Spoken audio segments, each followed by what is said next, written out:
And it's not just millions of dollars for the growing surveillance needs for the U.S. government purposes, as I mentioned. Something else is going on as well. The household video surveillance market is now estimated by some to reach around $25 billion by 2016. On an individual basis, the value of a home surveillance system is pretty easy to spot when we think about catching burglars by letting local TV stations help police in posting surveillance videos. It's always good to get other people to see those videos. Maybe they recognize some of the suspects. But there's something else happening here. We're reaching a point in our society where we're allowing more and more of our daily lives to be watched through the eyes of a camera lens, from traffic lights to the security cameras in our office buildings and elevators to, the home nanny cams for our children and our pets. The private surveillance industry continues to grow. Our own cell phones these days have become more than just a way to communicate, but also a useful tool for law enforcement to weed out criminals. The U.S. Circuit Court of Appeals recently ruled that Americans have no reasonable expectation of privacy when carrying cell phones, allowing police to track GPS signals without a warrant or probable cause. So why keep on paying? Why keep on paying to keep spying on ourselves if we know our own law enforcement can do it for free? Well, to help us discuss this issue a little further, I'm joined now by RT producer Andrew Blake. And Andrew, I should say, there's no doubt that this is a big moneymaker here. I went on one of the websites for one of the companies that does this, and I want to read. This is a website for a company called Live View GPS, and it lays it out pretty clearly. It says, from detailed reports to accurate position updates, our GPS tracking systems provide our clients with the effective tracking solution for their needs. Our clients include numerous federal, state, and local government agencies, Fortune 100 and 500 corporations, as well as numerous privately held companies throughout the United States and abroad. Oh, that's good. That makes me feel safe, knowing that all sorts of federal and local agencies are able to do that. Yeah, Great. So this company has it laid out right there, right in front of you. It's part of their business model. That's how they make money. It probably, how common is this? Very. You said it. What did you say? By 2016, we're expecting $26 billion, this industry alone.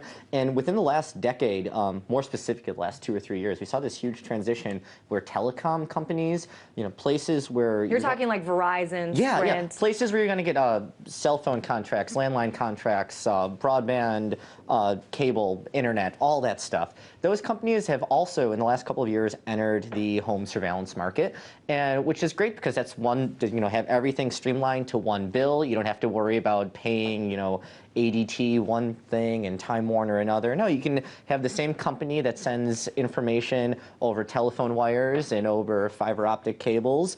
Those same people can see exactly what's happening in your house, and they realize that they can make a ton of money by doing that, and they have been. And so the surveillance market really has been picking up in the last couple of years, but it's just, well, I'm sure we're about to get to it. If we go to this case with the Sixth Court of Appeals, it's kind of terrifying what we know now. Well, yeah, talk a little bit about this court case and, how much they can get away with. Well, the one argument that has existed since the Bill of Rights is that the Fourth Amendment protects against unreasonable search and seizure, and that the government or anyone can't just, stick their hands in your pockets and put a big magnifying glass over your house and see exactly what it is that you're doing. But last week, United States Court of Appeals for the Sixth Circuit said, well, maybe there's a little... Maybe we have a little leeway here. Maybe there's a little leeway when it comes to the word unreasonable. Yeah, precisely. They said, well, if you're committing a crime, in this case, distributing marijuana across state lines, you shouldn't, it shouldn't apply to you because you're not being reasonable yourself. They said that if you are, actually, I can pull it up to you. The ruling says that there is no Fourth Amendment violation because the suspect in this case did not have a reasonable expectation of privacy in the data given off by his voluntarily procured pay-as-you-go cell phone. So they're saying, so if you have a cell phone and you carry it on you and you transmit data across that, you're transmitting data in a public place. You should not think that it's unreasonable that we're just going to go ahead and watch you. So GPS tracking on cell phones is somehow reasonable. As of last week, yes, absolutely. According to these officials. Now, there is a difference, though. Certainly, on one hand, we can talk about cell phone tracking, and I think a lot of people would find it pretty surprising. But when it comes to our actions out on a public street, a lot of people are wondering if this is even legal. But I want to show a part of an interview with private investigator Steve Rambam. There is no location that you can go to on the public street and in most buildings where you're not being videoed. So that was a really short part of an interview, but talk a little bit about, basically Steve Rambam, private investigator, says this is totally legal. Oh, it is. I mean, if you are in a public space, like if you watch the rest of the interview, I know it's on the RT YouTube channel, and Mr. Rambam says that in New York City, from Battery all the way up to 51st Street, you can walk anywhere on the street in Manhattan without being, I don't want to say spied, because it kind of has a negative connotation. I mean, sure, it's not really that friendly, but it's very true. When you are out in public, you can do whatever you want. You can follow someone as long as you're not assaulting them. You can take photographs. You can talk to someone.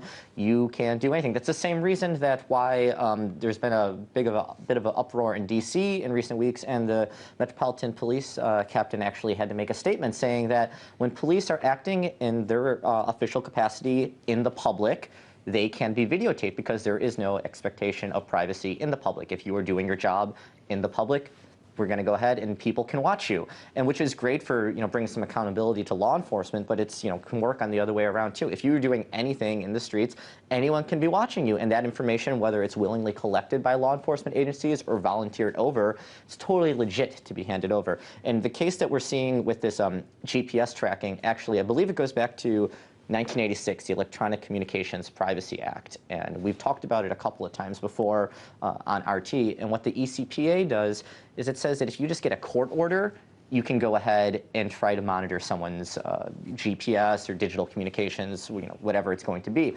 But the thing about a court order is it's not a subpoena and it's not a warrant. You just have a judge say, sure, and stamps a paper, and you can track someone. And with that, it's believed a magistrate judge ruled earlier this year that there's around 30,000 Americans have been surveyed by the United States government in the last year. So there's nothing you can do private on your cell phones. There's nothing private you can do on your streets. We should tell our viewers that now the latest push is by law enforcement to be able to surveil people in their vehicles. So stay tuned for the next. We are out of time, Andrew. Encrypt everything. Yeah, absolutely. There you go.